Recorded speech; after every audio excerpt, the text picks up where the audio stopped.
Welcome to Wide Angle. This is election season, and today we are going to be discussing the elections in Afghanistan. Afghanistan is electing a new president. One round of elections has taken place. Preliminary results are out, and a final round is expected towards the end of May or early June. To discuss this with us today, it is my pleasure to have Ambassador Abdali, the Ambassador of Afghanistan to India. Welcome to the program. Thank you very much. Thank you for having me. Ambassador Abdali, can you tell us about this two-phase election process that you have in Afghanistan? Well, as you all know, election in Afghanistan was conducted on 4th April. This was the third election in our 13 years of post-2001. Preliminary result of the first round has been announced. That means that we have to wait for the final result after assessing the complaints, which is normal in any election. So how many candidates were there in the first round? There were 8 candidates. Out of 8 candidates, the rules are the most vote getters among the 8, meaning the two top candidates. Two top candidates have to come out after the 8. That means if they don't complete the first 50 plus, that means the second, after the 50, the first leading one will go to the second round. The first round has been, as you know. So in the second round, let's explain it to our viewers. What has happened is that there were 8 candidates in the first round. The top 2 leading candidates will go into a runoff in the second round, and the one who gets more than 50% will be the new president. Absolutely right. Currently, as we cannot declare a runoff because we are still waiting for the official result of the IEC, the Independent Election Commission in Afghanistan. We can say preliminary election result suggests that it will have to go to the second round, but we have to wait for the last result, which hopefully will come soon. So which are the 2 leading candidates? There are 2 leading candidates currently. One is Dr. Abdullah, the former minister of Afghanistan, and of course the opposition leader in the last few years. After the second round of the second election in 2009, he was declared as not winning, and then he stood in as opposition leader, and now he's running for the president. So he's the first. According to preliminary result, he is 44.9. The second candidate is Dr. Ashraf Ghani, the former finance minister and later then chief of the Transition Commission. He is 31.9. That is the preliminary result. If this result stays as it is, or a bit of difference, without completing one of them 50 plus, that would mean that they will have to go to the second round. So, as Ambassador Abdali has explained to us, Dr. Abdullah, former finance minister, former foreign minister, and Dr. Ashraf Ghani, former finance minister, are the 2 leading contenders who will be facing each other in the second round. Now, Ambassador Abdali, one of the things that was very impressive was the high turnout. Absolutely. You know, there had been concerns about the Taliban holding out threats and so on. What can you tell us about the turnout and the kind of arrangements? Because this was a big challenge for the Afghan National Security Forces, the police, the army, and so on. Well, this is a remarkable story of Afghanistan that many would view, even a few days before the election, that election was impossible in Afghanistan, and they underestimated the strength of the Afghan National Security Forces and the government institutions. There were some incidents of violence. There were many before the election, because including those attacks on some journalists. Absolutely, they were all designed to derail the election process. They were designed to threaten people not to turn out to vote. But the people in Afghanistan were determined. Regardless of the threats and intimidation that were posed to them, they turned out in high numbers. And I witnessed myself You see my finger, the ink Yes. here still, that big pride for me to be a participant in the election. And You went back to Kabul to vote? Absolutely. I went there, primarily for reason to be a participant in the future. Leadership was going to be elected hopefully soon. To see those big lines was a showcase of Afghanistan, and new Afghanistan was on full display on the day of election. So all this dismissed all the doomsday scenarios that some were making, that Afghanistan has not reached the place or the level that it will conduct elections without problems. But fortunately, our forces showed that they were strong and they were capable, and of course the civil institutions conduct elections peacefully. And this really is a story that we should not remember. If I remember right, Dr. Abdullah was also a candidate at that time in 2009. He ran against President Karzai. This was President Karzai's second term, and Dr. Abdullah got about 30% of the vote. And at that time, Dr. Ashraf Ghani had also been a candidate. And he had also received some 4% or 5% of the vote at that time as one of the presidential candidates.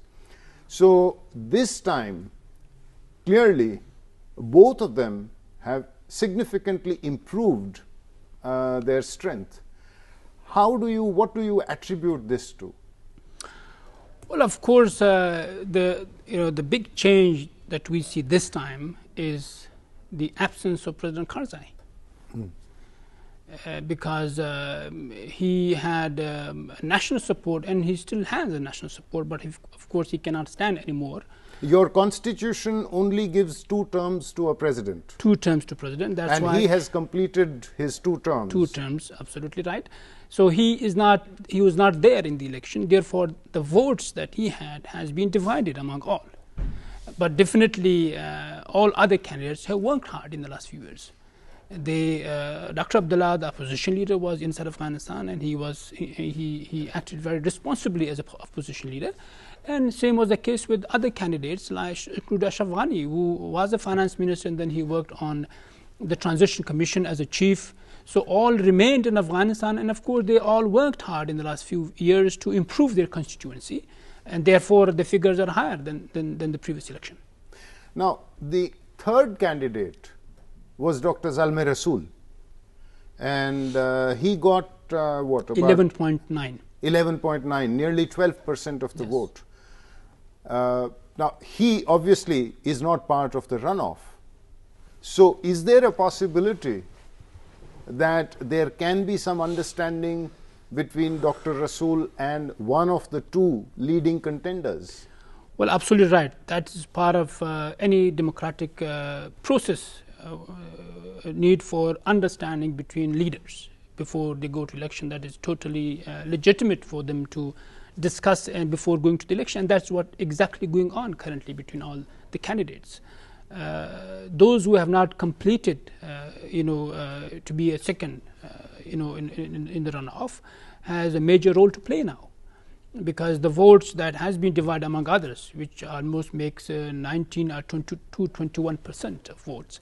If those votes would matter significantly here vis-a-vis the two candidates, the leading ones.